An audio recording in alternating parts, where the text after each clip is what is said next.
നമസ്കാരം. ഇന്ന് ഞാൻ വന്നിരിക്കുന്ന നമ്മുടെ കുട്ടികളുടെ ഏറ്റവും ഫേവറേറ്റ് ആയിട്ടുള്ള ഡോറ കേക്കിൻ്റെ റെസിപ്പി ആയിട്ടാണ്. വെറും 5 മിനിറ്റ് മാത്രമേ നമുക്കിത് തയ്യാറാക്കി എടുക്കാൻ ആവശ്യമായിട്ടുള്ളൂ. അപ്പോൾ എല്ലാവരും തീർച്ചയായും കുട്ടികൾക്ക് ഉണ്ടാക്കി കൊടുക്കാം. മുതിർന്നവർക്കാണെങ്കിലും കഴിക്കാൻ ഒത്തിരി ഇഷ്ടമാവുന്ന നല്ലൊരു ഫ്ലേവറുള്ള കേക്കാണിത്. അപ്പോൾ നമുക്ക് വേഗം തന്നെ വീഡിയോയിലോട്ടേക്ക് പോകാം. അപ്പോൾ ഡോറ കേക്ക് തയ്യാറാക്കി എടുക്കുന്നതിനായിട്ട് ഒരു ബൗളിലോട്ട് 1 കപ്പ് ഗോതമ്പ് പൊടി ചേർത്ത് കൊടുക്കാം. മെഷർമെൻറ്റ് കപ്പിൻ്റെ ആവശ്യമൊന്നുമില്ല. ഏത് കപ്പിലാണോ അളവെടുക്കുന്നത് ആ കപ്പ് തന്നെ എല്ലാം അളവെടുക്കാൻ വേണ്ടിയിട്ട് ഉപയോഗിച്ചാൽ മതി. ഇതിലോട്ട് 1/2 കപ്പിനടുത്ത് പൊടിച്ച പഞ്ചസാര ചേർത്ത് കൊടുക്കാം. ഇനി ഈ കേക്കിന് നല്ലൊരു ടേസ്റ്റ് കിട്ടുന്നതിന് വേണ്ടിയിട്ട് 2-3 ടേബിൾ സ്പൂൺ മുഴുവനായിട്ട് പാൽപ്പൊടി ചേർത്ത് കൊടുക്കാം. പാൽപ്പൊടി കയ്യിലില്ല എന്നാണെങ്കിൽ നിങ്ങൾക്ക് ഈ സ്റ്റെപ്പ് ഒഴിവാക്കാവുന്നതാണ്.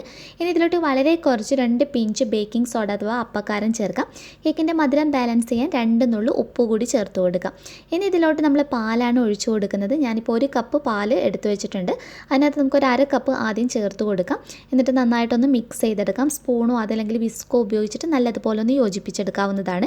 അപ്പോൾ നിങ്ങൾക്ക് ഈ ഗോതമ്പ് പൊടിയും പാൽപ്പൊടിയൊക്കെ വേണമെങ്കിൽ നമ്മൾ സാധാരണ കേക്ക് ബാറ്റർ ഉണ്ടാക്കുമ്പോൾ അരിച്ചെടുത്ത് ചെയ്യുന്നത് പോലെ അങ്ങനെ വേണമെങ്കിൽ റെഡിയാക്കി എടുക്കാം കേട്ടോ.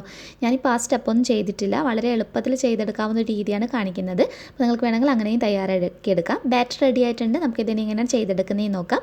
ഒരു പാൻ വെച്ച് നന്നായിട്ട് ചൂടായി വരുമ്പോൾ ഇത്തിരി മാത്രം എണ്ണ ചെറുതായിട്ടൊന്ന് ഗ്രീസ് ചെയ്തെടുക്കുക, എല്ലാ സൈഡിലും വരുന്ന രീതിയിൽ. അതിനുശേഷം ഒരു ചെറിയ ബൗളിലോ അതില്ലെങ്കിൽ ഇതുപോലെയുള്ള മെഷർമെൻറ്റ് കപ്പിലോ ബാറ്റർ ഒഴിച്ചു കൊടുത്തതിന് ശേഷം ഇതുപോലെ ഒഴിച്ചു കൊടുക്കുകയാണെങ്കിൽ നമുക്ക് എല്ലാം ഒരേ ഷേപ്പിൽ ഒരു അളവിൽ ചെയ്തെടുക്കാവുന്നതാണ്. അപ്പോൾ ഇനി ഇതൊന്ന് അടച്ച് വെച്ചിട്ട് ഒരു 2 മിനിറ്റ് ലോ ടു മീഡിയം ഫ്ലെയിമിലിട്ടിട്ട് കുക്ക് ചെയ്തെടുത്താൽ മതി. ഒന്നുകിൽ ഡാർക്ക് ബ്രൗൺ കളറാകുന്നത് വരെ ചെയ്തെടുക്കാം, അതില്ലെങ്കിൽ ഒരു ലൈറ്റ് ഗോൾഡൻ ബ്രൗൺ കളറാകുന്നത് വരെ ഇതുപോലെ വേണമെങ്കിലും ചെയ്തെടുക്കാവുന്നതാണ്. അത് നിങ്ങളുടെ ഇഷ്ടത്തിനനുസരിച്ച് നല്ലതുപോലെ ഒരു 2 മിനിറ്റ് ആകുമ്പോഴത്തേക്ക് തന്നെ ഇത് ശരിക്കും നന്നായിട്ട് കുക്കായി കിട്ടും. ശരിക്കും നല്ല ടേസ്റ്റാണ് കേട്ടോ. ഗോതമ്പ് പൊടിയാണെങ്കിൽ പോലും കേക്കിന് ആ ഗോതമ്പ് പൊടിയുടെ ഒട്ടും തന്നെ ആ ഒരു ടേസ്റ്റ് ഉണ്ടാവില്ല. നല്ല ടേസ്റ്റി ആയിട്ടുള്ളൊരു കേക്കാണിത്. പെട്ടെന്ന് നമുക്ക് തയ്യാറാക്കി എടുക്കുകയും ചെയ്യാം. അപ്പോൾ ഞാനിപ്പോൾ ഇത് മുഴുവൻ ഒന്ന് റെഡിയാക്കി എടുത്തിട്ടുണ്ട്. ഇനി ഇതിലോട്ട് നമ്മൾ ഫില്ലിങ് ചെയ്തെടുക്കുകയാണ് വേണ്ടത്. ഒന്നുകിൽ നിങ്ങൾക്ക് whipped cream, chocolate whipped cream ഉപയോഗിക്കാം. അതല്ലെങ്കിൽ നിങ്ങൾക്ക് ചോക്ലേറ്റ് ഗനാഷോ അതല്ലെങ്കിൽ മെൽറ്റ് ചെയ്തിട്ടുള്ള ചോക്ലേറ്റ് എന്ത് വേണമെങ്കിലും യൂസ് ചെയ്യാം. ഇപ്പോൾ എൻ്റെ കയ്യിൽ ചോക്ലേറ്റ് ഗനാഷ് കുറച്ച് ഉണ്ടായിരുന്നത്, വീട്ടിൽ തന്നെ ഉണ്ടാക്കിയ ചോക്ലേറ്റ് ഗനാഷ് ഞാനൊന്ന് ഫ്രിഡ്ജിനകത്ത് വെച്ച് നന്നായിട്ട് തണുപ്പിച്ചെടുത്ത് ഒന്ന് ക്രീമി കൺസിസ്റ്റൻസിലാക്കി എടുത്തിട്ടുള്ളതാണ്. അപ്പോൾ അതാണ് ഞാൻ ചേർത്ത് കൊടുത്തിട്ടുള്ളത്.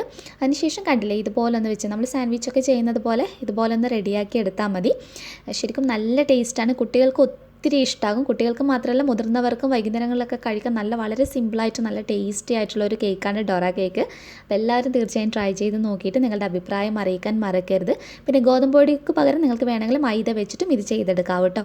അപ്പോൾ നെക്സ്റ്റ് വീഡിയോയിൽ ഇനിയും നല്ലൊരു വെറൈറ്റി ഡിഷായി കാണാം. അതുവരെ ടേക്ക് കെയർ. ബൈ.